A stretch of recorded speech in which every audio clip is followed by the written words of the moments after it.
오늘 우리 주신 하나님 말씀은 누가복음 15장 1절에서 2절입니다. 신약성경 누가복음 15장 1절에서 2절 121페이지에 있습니다. 같이 읽습니다. 시작. 모든 세리와 죄인들이 말씀을 들으러 가까이 나오니 바리새인과 서기관들이 수군거려 이르되 이 사람이 죄인을 영접하고 음식을 같이 먹는다 하더라. 아멘. 이 새벽 예배하신 은혜가 우리 성도님들께 함께 하시기를 예수님 이름으로 축복합니다. 아멘. 자, 예수님 말씀을 듣고 싶어서 모든 세리와 죄인들이 예수님께 나옵니다. 자, 이 장면을 자세히 좀 살펴볼 필요가 있습니다. 단순히 예수님이 지금 혼자 앉아 계시는데 세리와 바리새인들이 아니 죄인들이 모여든 것이 아닙니다. 지금 예수님이 바리새인과 서기관들과 식사하고 있는 가운데 찾아온 겁니다. 그리고 그들이 찾아오자, 죄인들이 찾아오자 예수님께서 같이 식사하자고 제안을 하셨던 것 같습니다. 그걸 어떻게 할 수 있느냐? 바리새인과 서기관들은요, 절대로 자기들 먼저 그 죄인들과 식사하려고 할 사람들이 아닙니다. 그리고 그 죄인들과 세리와 죄인들이 있는데 가까이 가지도 않을 사람들입니다. 식사를 하고 있는데 그들이 가까이 오니까 예수님이 그들과 거리낌 없이 식사를 하신 겁니다. 그러니까 바리새인과 서기관들 입장에서는 원치 않게 동석하고 있는 거죠. 얼마나 싫었을까요? 그래서 그 현장 가운데 있는 그들이 예수님을 수군거리며 책망하고 있는 거죠. 자, 2절을 제가 읽겠습니다. 바리새인과 서기관들이 수군거려 이르되 이 사람이 죄인을 영접하고 음식을 같이 먹는다 하더라. 아멘. 자, 그들은 굉장한 엘리트 의식에 있는 사람들입니다.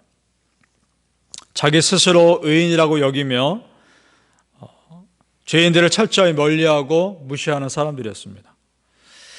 자, 그러자 예수님이 그들에게 한 비유가 바로 잃어버린 양을 찾는 목자의 비유입니다. 자, 내용 다 아시죠? 잃어버린 한 마리 양을 찾기 위해 99마리 양을 놔두고 목자가 찾으러 갑니다. 자, 그 비유를 다 압니다. 자, 여기서 그 비유가 상징하는 것이 바로 이 우리가 읽은 본문과 연관되어 있는 겁니다. 잃어버린 양은 지금 세리와 죄인들입니다. 그리고 99마리 양은 바리새인과 서기관들입니다. 무슨 말이냐? 자기 스스로 영적으로 안전한 곳에 있다고 착각하고 있는 사람들입니다. 그러나 예수님은 그들을 향해서 이상한 말씀하십니다. 7절 말씀 같이 보시죠. 오늘 15장 7절입니다. 시작. 내가 너희에게 이르노니 이와 같이 죄인 한 사람이 회개하면 하늘에서는 회개할 것 없는 의인 99으로 말미암아 기뻐하는 것보다 더하리라. 아멘. 자, 여러분, 한 사람과 99사람 중에 어디에 더 비중을 두는 것이 맞습니까? 당연히 99사람이죠. 당연히 누가 봐도 그렇습니다. 그런데 예수님은 죄인 한 사람이 회개하면 99사람보다 더 귀하다 말씀하고 계신 겁니다. 이게 무슨 말씀입니까? 왜 그렇게 말씀하실까? 그 힌트가 이 말씀에 사실 들어있습니다. 무엇이냐? 이 구절 중에 7절에서요. 회개할 것 없는 의인 99이란 말을 주목해 보십시오. 회개할 것 없는 의인 99. 이 말이 사실 말이 안 되는 것입니다. 왜냐? 여러분, 우리 하나님 앞에 회개할 것 없는 의인이 어디 있습니까? 우리 하나님 앞에서는 다 죄인입니다. 그러니까 이게 무슨 말이냐? 하나님 앞에서 회개할 것이 없다라는 말은 자기 스스로 생각하기에 회개할 것이 없다고 착각하는 자칭 의인이라고 여기는 바리새인과 서기관들인 겁니다. 그렇다면 솔직하게 자기 죄를 고백하고 하나님 앞에 나와 은혜를 구하는 이 죄인 한 사람이 하늘나라에서는 훨씬 귀한 사람인 겁니다. 그 말하고 있는 겁니다. 여러분, 하나님 앞에서 나의 죄인됨을 솔직히 고백하시고 오늘도 겸손히 은혜를 구하시기를 예수님 이름으로 축복합니다. 이 비유는 바로 뒤에 또 이어지는 탕자의 비유와도 바로 이어지는 겁니다. 정확히 매칭되는 비유입니다. 탕자의 비유는 또 뭡니까? 두 아들이 등장하죠. 첫째 아들과 둘째 아들. 첫째 아들은 아버지 옆에서 자기가 열심히 일했다고 생각하고 아무 문제도 일으키지 않았다고 스스로 자부하고 있는 그 아들입니다. 둘째 아들은 뭡니까? 아버지 재산 다 탕진하고 온갖 죄 다 짓고 아버지의 용서를 구하며 돌아온 둘째 아들입니다. 비교가 됩니다. 둘째 아들이 돌아오자 아버지가 큰 잔치를 베풉니다. 이 소식을 듣고 첫째 아들이 아버지에게 와서 따지면서 화를 냅니다. 30절 보겠습니다. 30절. 아버지의 살림을 창녀들과 함께 삼켜버린 이 아들이 돌아오매 이를 위하여 살찐 송아지를 잡으셨나이다. 자, 그래도 자기 동생이 돌아왔는데 그 동생을 바라보며 하는 말이 참 냉정하죠? 이 모습이 정확히 바리새인과 서기관들이 죄인들에게 하는 모습이라는 것과 똑같은 겁니다. 첫째 아들의 모습과 똑같은 거죠. 그러니까 자기들은 영적인 큰 축복 가운데 이미 거하고 있으면서도 다른 죄인들의 모습에 대해서는 조금의 긍휼도 베푸지 않는 차가운 모습. 이것이 첫째 아들의 모습입니다. 자, 여러분, 오늘 누가복음에는 비슷한 비유가 사실 많이 나옵니다. 우리 좀 전에 보았던 잃은 양을 찾는 비유, 지금 보았던 잃어버린 아들을 찾는 비유, 그 사이에 하나 더 있습니다. 잃은 드라크마의 비유, 잃은 동전의 비유가 나오는데 사실 내 의미는 같습니다. 무슨 의미냐? 누가 진정으로 잃어버린 아들이냐 이 말입니다. 누가 진정으로 잃어버린 사람인가? 오늘 말씀 이렇게 얘기하고 있는 겁니다.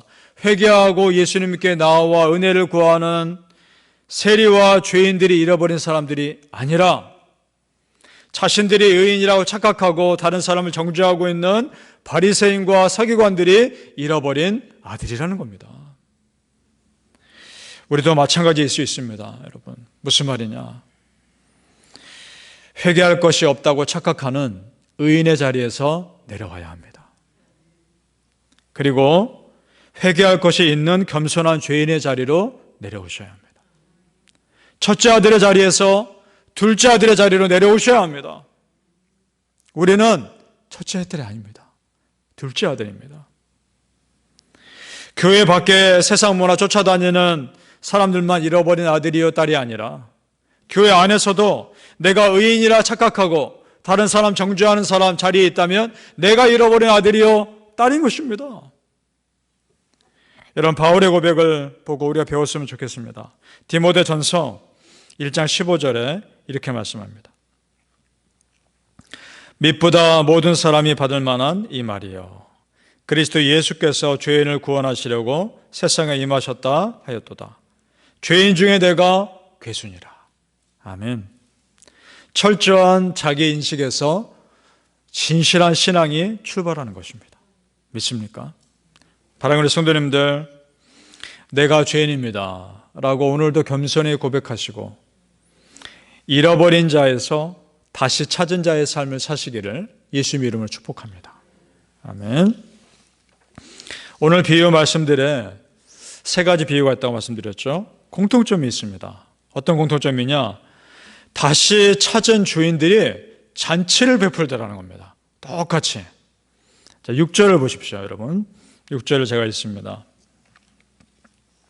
집에 와서 그 벗과 이웃을 불러 모으고 말하되 나와 함께 즐기자. 나의 잃은 양을 찾아내었노라.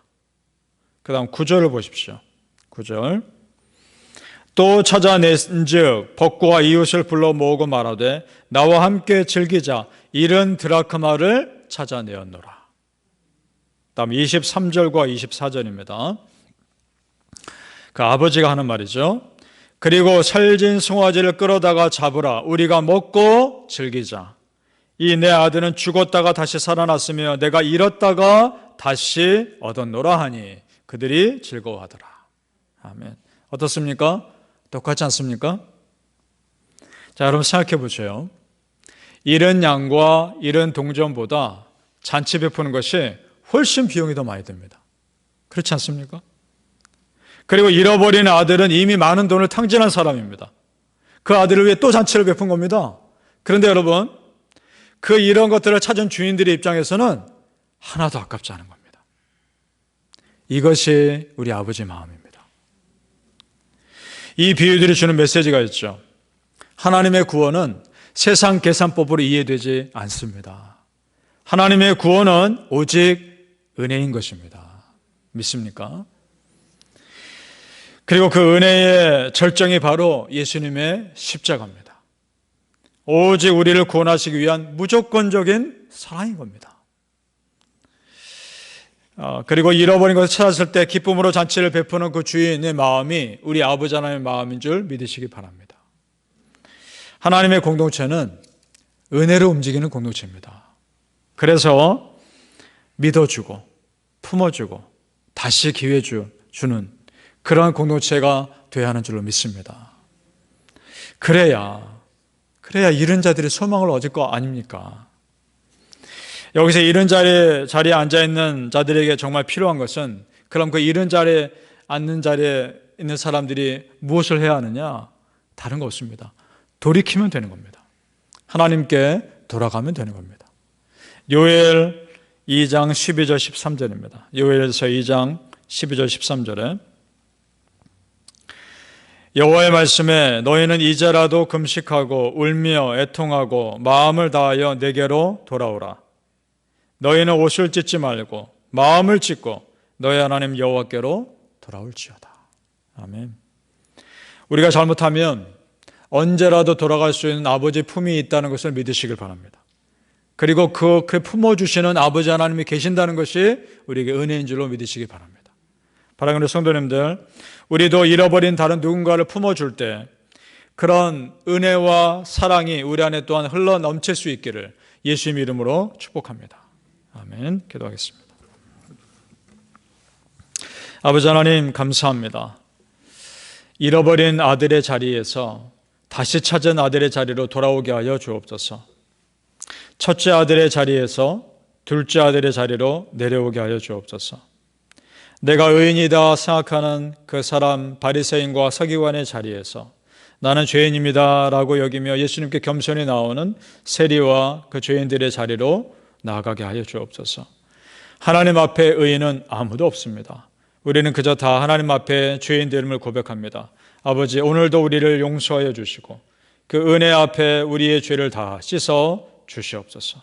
그래서 하나님 앞에 다시 태어나 새로운 마음으로 믿음 생활할 수 있도록 축복하여 주시옵소서.